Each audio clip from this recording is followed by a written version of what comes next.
नमस्कार,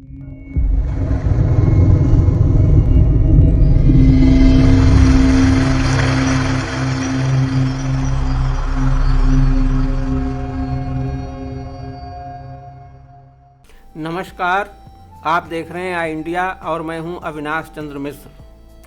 वैसे तो इससे पहले भी कई बार ऐसा हो चुका है कि होली के पर्व को कब मनाया जाना है, इसे लेकर के अलग अलग तिथियों की असमंजस वाली स्थिति आम जनमानस के बीच पैदा हुई है। कुछ ऐसा ही इस बार भी देखने को मिल रहा है। आम जनमानस में ये चर्चा है कि होली मिलन का पर्व 18 मार्च को मनाया जाएगा। वहीं कुछ लोग मानते हैं कि होली मिलन कार्यक्रम 19 मार्च को होगा। इस असमंजस की स्थिति को दूर करने के लिए हमारे साथ आई इंडिया के स्टूडियो में मौजूद हैं हमारे मुख्य अतिथि आचार्य संदीप शुक्ल धनंजय जी।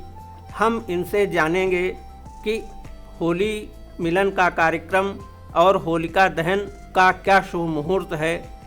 आइए मुखातिब होते हैं अपने खास मेहमान आचार्य धनंजय जी से। आचार्य जी राधे राधे। राधे राधे। आचार्य जी, हम अपने दर्शकों को ये जानकारी देना चाह रहे हैं आपके माध्यम से कि इस वर्ष होलिका दहन का शुभ मुहूर्त क्या है।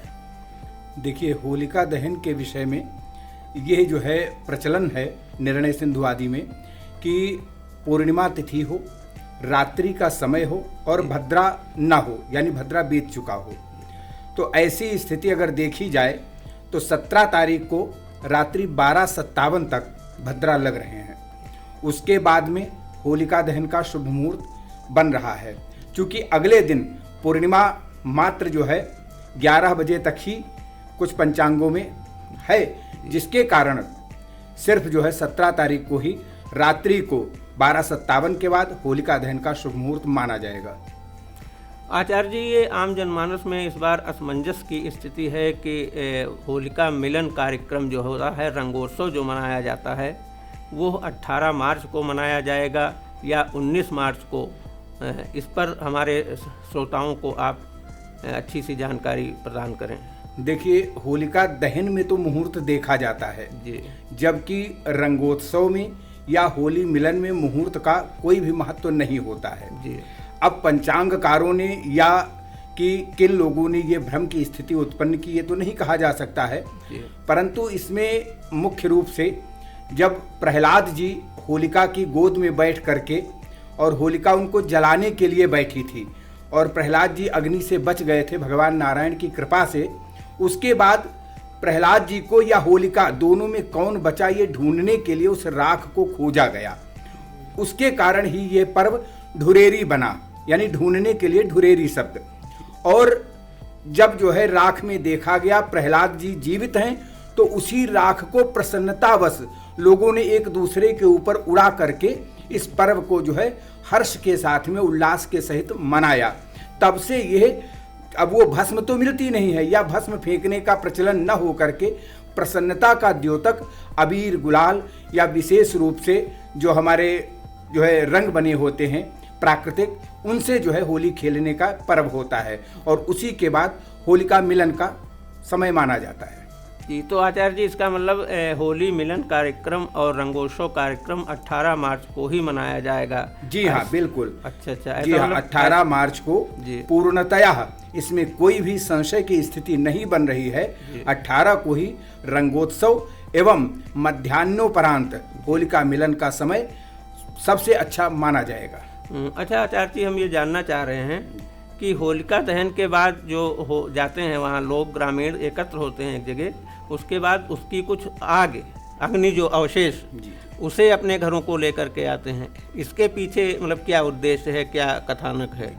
इसके पीछे उद्देश्य और कोई नहीं, चूंकि महिलाएं जो है होलिका तापने के लिए नहीं जाती हैं। क्योंकि अपने लोगों के यहाँ एक ये प्रचलन भी है कि चिता जैसी अग्नि होती है या कहीं पर किसी का शवदाह आदि हो रहा हो तो वहाँ पर महिलाएं नहीं जाती हैं। मुख्य रूप से प्रहलाद को जलाने के लिए ही ये चिता रूप में जो है तैयार की गई थी। इसलिए वहां पर महिलाएं न जा करके, और जब वो प्रसन्नता की जो है अग्नि हो गई, प्रहलाद जी बच गए, तो उसी अग्नि को घर में ला करके उसको पूज्य अग्नि के रूप में घर में स्थापित करते हैं। गाय के गोबर से एक होलिका का स्वरूप बना करके उसको घर में प्रज्वलित करते हैं। उसकी पूजा करके गुझिया आदि नैवेद्य जो होते हैं उससे जो है भोग लगा करके और फिर जो है उसको तापती हैं और उससे जो है अपने परिवार के सुखद और मंगलमय जीवन की कामना करती हैं। जी आचार्य जी, एक सवाल और हम ये अपने दर्शकों तक पहुंचाना चाह रहे हैं, उस समाधान उसका कि होलिका दहन का जैसे मुहूर्त होता है, तो क्या इसी तरह रंगोत्सव का भी कोई मुहूर्त निश्चित होता है? जी नहीं, रंगोत्सव का मुहूर्त कोई नहीं है। होलिका दहन के उपरांत सीधे जो है रंगोत्सव होने लगता, क्योंकि जिस प्रसन्नता को हम जो है व्यक्त करते हैं सबके ऊपर या सबके सम्मुख, वो प्रसन्नता तो प्रहलाद जी के बचने से और होलिका के जलने से ही प्रारंभ हो जाती है। इसलिए उसमें मुहूर्त का कोई विशेष महत्व नहीं होता है। होलिका दहन होने के तुरंत उपरांत जो है रंगोत्सव मनाया जाना चाहिए। तो साथियों, आचार्य धनंजय जी ने आप सभी की शंका का समाधान किया है कि इस साल किसी के बहकावे में या उसमें ना पड़ें, किसी के धोखाधड़ी के उसमें ना पड़ें। आप सभी लोग 18 मार्च को ही रंगोत्सव और होली मिलन का कार्यक्रम मनाएं, ऐसा पंचांग का मत है। साथियों, चलते हैं, फिर मुलाकात होगी अगले किसी कार्यक्रम में। तब तक के लिए इजाज़त दीजिए। आप सभी को होली की मंगलमय कामनाओं के साथ नमस्कार। सभी को होली की हार्दिक बधाई। राधे राधे। राधे राधे।